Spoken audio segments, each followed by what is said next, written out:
हम क्या कहते हैं कन्यादान, लेकिन कन्यादान नहीं हो रहा है। कन्या विक्रयणो लोभात् दंपतीनां च कलकनम। कन्यादान नहीं, कन्या का विक्रय, जहां सौदा हो जाए वही समधि बन जाए। समधि भी नाम का है भाई। समधि मतलब क्या होता है? सम मतलब समान और धी मतलब बुद्धि, जिनकी बुद्धि समान हो। कहते हैं भैया रिश्तेदारी बराबर में करनी चाहिए। हमारे ऋषि मुनियों ने ऐसा नाम भी रखा है, समधि। जिनकी बुद्धि समान हो वो समधि कहलाता है। लेकिन आजकल तो बुद्धि तो असमान ही रहता है। सौदा जहां पड़ गया वही समधि नाम मात्र का बना लेते हैं। ओरिजिनल में वास्तव में जो समधि होना चाहिए वो गुण जो है समधियों के अंदर नहीं रहते।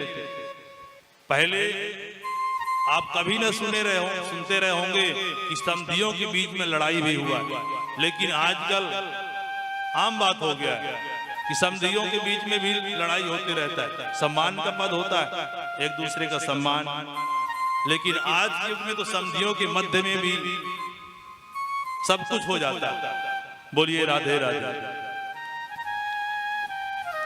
तो इस प्रकार से नारद जी महाराज कहते हैं कि मैंने जब इस प्रकार से देखा, एवं पश्चन कलेर दोषान पर्यटन नवनीमहम यामुनम तटमापन्नो यत्र लीला हरिर्भूत। इस प्रकार से मृत्यु लोक में सब देखकर मेरा चित्र तो बिल्कुल आसान तो हो जाता है। तब मैं सोचा कि चलो वृंदावन, अभी नहीं गया हूं, वृंदावन एक बार जाऊं।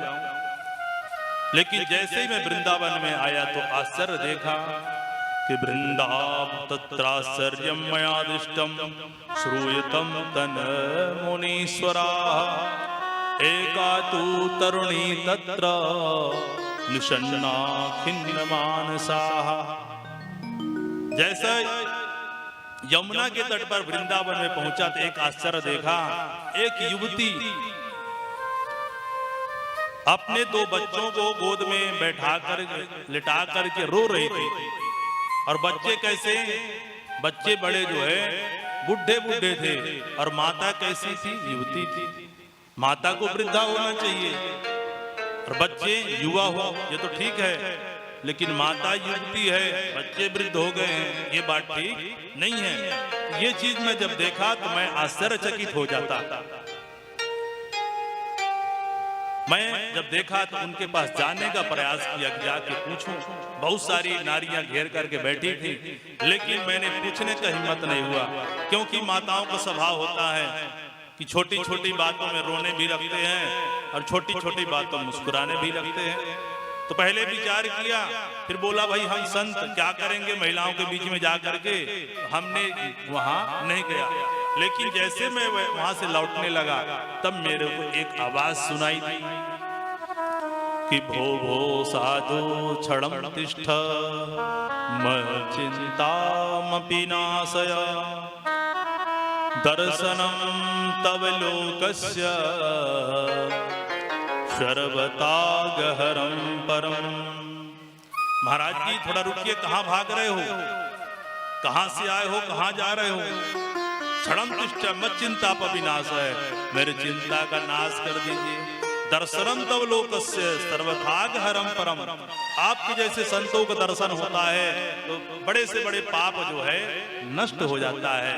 आज बड़ी भगवत कृपा हुई है कि आपका संत, आप जैसे संत का जो है दर्शन हो गया है। नारद जी बोले, भैया आप कौन हो? काशी तम काबिमऊ, माने आप कौन हो? और ये दोनों आपके सामने जो लेटे हुए ये कौन है? और चारों तरफ ये दोनों बैठे, बहुत सारे माताएं बैठी हैं, ये कौन है? इनका परिचय बताओ। तो अपना परिचय बताती हैं कि अहम भक्त ऋति ख्यातौ इमौ मे तनयौ मतौ ज्ञान वैराग्य नामानौ काल योगेन जर्जरौ। माता भक्ति कहती है कि मेरा नाम भक्ति है और मेरे दोनों पुत्र ये जो है क्या है? ज्ञान और वैराग्य है।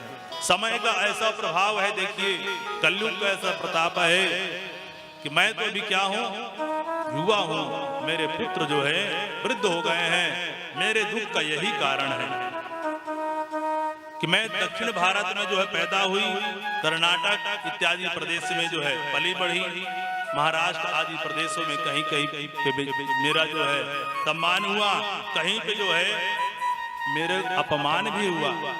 ऐसे अनेक प्रदेशों में भ्रमण करते हुए जैसे वृंदावन में पहुंची, तो वृंदावन में आकर के मैं तो युवा को प्राप्त कर गई, लेकिन मेरे पुत्र जो है उसी प्रकार से है।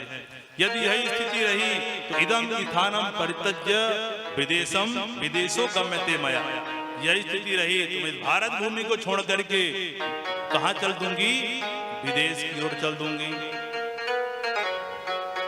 जब इस प्रकार से कहा तो नारद जी ने कहा, मां चिंता मत करो, और अभी सत्य बात मैं बताऊं आपको, अभी तो कलयुग आगे बहुत कुछ बचा है, वर्षे वर्षे क्रमश जाता मंगलम नापि दृश्यते, अभी तो कुछ मंगल दिखाई दे रहा है, लेकिन जैसे जैसे कलयुग बढ़ते जाएगा ना तो थोड़ा भी मंगल दिखाई नहीं देगा, अमंगल चारों तरफ अमंगल ही रहेगा। तो कलयुग का ये प्रभाव है। वृंदावनस्य संयोगत पुनस्तम तरुणी नवा, धन्यं वृंदावनम तेना भक्त नित्यति यत्र चाह। भक्ति मैया कहती है कि बाबा एक बात बताओ कि कलयुग जब इतना बड़ा दुष्ट है तो परीक्षित जी महाराज ने इनको नष्ट काहे नहीं कर दिया?